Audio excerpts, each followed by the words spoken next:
కాంగ్రెస్ వాళ్ళు పార్లమెంట్లో ఏది పడితే అది మాట్లాడిండ్రు.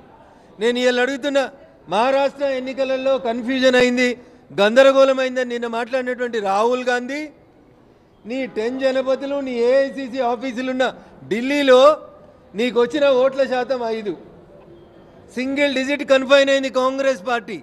ఢిల్లీలో కాంగ్రెస్కి ఇవాళ వచ్చిన ఎన్నికల ఫలితాల్లో వచ్చిన ఓట్ల శాతం 5, వచ్చిన సీట్లు రేవంత్ రెడ్డి చెప్తాడు కదా, గాడిద గుడ్డు వచ్చింది. ఇలా ఢిల్లీలో కాంగ్రెస్కి వచ్చిన సీట్లు గాడిద గుడ్డు, వచ్చిన ఓట్లు 5%. అందుకని దయచేసి ఏది పడితే అది మాట్లాడతాం, మైక్ ఉన్నదని నోటుకు వచ్చినట్టు మాట్లాడతాం. మహారాష్ట్రలో ఎలక్షన్లలో ఏమైంది, మన పార్లమెంట్లో మేము సమాధానం చెప్పినాం. ఏ అసెంబ్లీలో ఎన్ని ఓట్లు పెరిగినాయి, ఓట్లు పెరిగిన చోట కాంగ్రెస్ ఎన్ని గెలిచింది, బీజేపీ ఎన్ని గెలిచింది అని చెప్పినాం. పార్లమెంట్ ఎన్నికలకి, అసెంబ్లీ ఎన్నికలకి, గ్రామ పంచాయతీ ఎన్నికలకి, రాహుల్ గాంధీ నీకు ఊర్లు తెలివై కదా, ఊర్లు కూడా తెలుసుకో.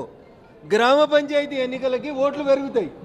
పార్లమెంట్ కంటే, అసెంబ్లీ కంటే సర్పంచ్ ఎలక్షన్లకు వచ్చేసరికి పట్టణంలో కొలువు చేస్తున్న ప్రతి ఓటర్ పోయి తన ఊర్లో ఓటేసుకోవాలనుకుంటాడు, తన సర్పంచ్ని తాను గెలిపించుకోవాలనుకుంటాడు.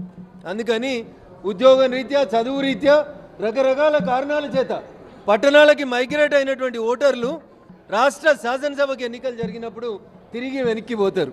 నీకు అవగాహన లేదు, నీకు అర్థం కాదు, ఈ దేశ చరిత్ర అసలు తెలియదు, నీకు రామాయణం తెలియదు, భారతం తెలియదు, గరీబోడి కష్టం తెలియదు. కాబట్టి కాంగ్రెస్కి ఇలా ఢిల్లీలో గాడిద గుడ్లన్నీ సీట్లన్నీ వచ్చినాయి. ఇంకా నయం రేవంత్ రెడ్డి పోయి ప్రచారం చేసి ఉంటే మైనస్ సీట్లు ఏమన్నా ఉంటే అవి కూడా వస్తుంటుండేనేమో.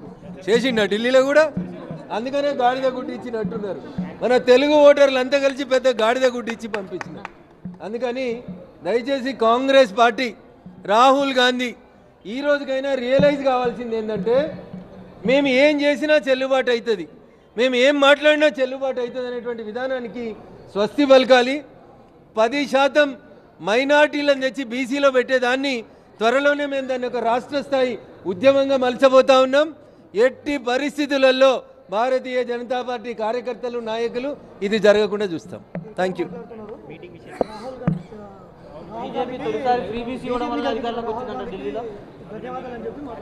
ఇప్పుడు కేటీఆర్ అనేటోడు ఇర్రిలవెంట్, రఘునందన్ రావు వ్యక్తిగతంగా మాట్లాడతలేడు టీఆర్ఎస్ మీద. వాళ్ళ నాయననే చెప్పిండు, 3 ఎమ్మెల్సీలు వాళ్ళకి ఓటు లేదు, సీటు లేదు, వాళ్ళకు కూడా గాడిద గుడ్డే వస్తుంది. ఈడ చదువుకున్నోడు ఎవడు టీఆర్ఎస్కి ఓటేసేందుకు సిద్ధంగా లేడు, టీచర్లు ఎవరు ఓటేసేందుకు సిద్ధంగా లేరు. ఉంటే క్యాండిడేట్ని ఎందుకు పెట్టరన్నా? KCR MLA, KTR MLA, Harish Rao MLA, కవిత మాజీ ఎంపీ, గాడ ఎలక్షన్లు అవుతుంటే చేతులు ముడుచుకొని ఎందుకు కూర్చున్నారు? కాబట్టి they have no role. Telangana రాజకీయ ముఖ చిత్రంలో టీఆర్ఎస్ పార్టీ అడ్రస్ గల్లంత అవుతుంది. ఇది గ్యారంటీగా జరిగేటువంటి అంశం. కాబట్టి వెయిట్ అండ్ సీ. 2 రోజుల తర్వాత ఏదో స్థానిక సంస్థలలో కనబడుతుంది, ఏం కనబడదు. టీఆర్ఎస్ అనేది కనుమరుగవడం ఖాయం. ఎప్పుడైతే గ్రాడ్యుయేట్స్ ఎమ్మెల్సీ ఎన్నికల్లో, టీచర్స్ ఎమ్మెల్సీ ఎన్నికలలో మా అభ్యర్థులు పోటీ చేస్తలేరని చేతులెత్తే దీనస్థితికి 10 ఏళ్ళు తెలంగాణ ఉద్యమం నడిపి 10 ఏళ్ళు రాష్ట్రాన్ని పాలించినటువంటి పార్టీ దిగజారిందంటే there is nothing left for TRS. TRS, BRS, CRS compulsory retirement scheme ఇచ్చి టీఆర్ఎస్ని ఫామ్ హౌస్కే పరిమితం చేస్తా ఉన్నాం. Thank you. Please subscribe .news.